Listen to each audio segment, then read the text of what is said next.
สุขดาวีเซงดาลา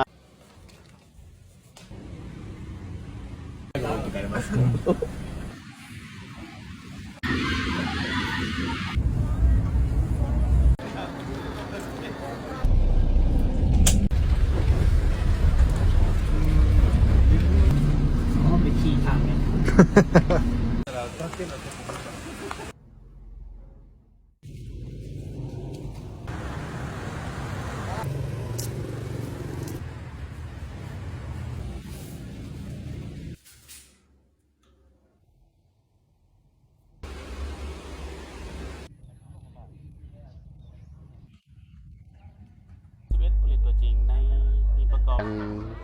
ทำนองของภาษาญี่ปุ่นได้ก็บ่เข้าใจซึ่งเป็นการ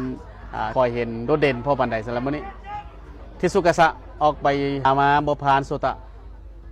แต่ยังได้บานอยู่มีโอกาสยิงก็ถือว่ายิงรถเจ๋งเลย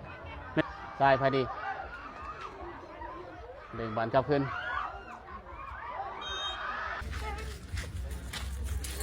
บายบาย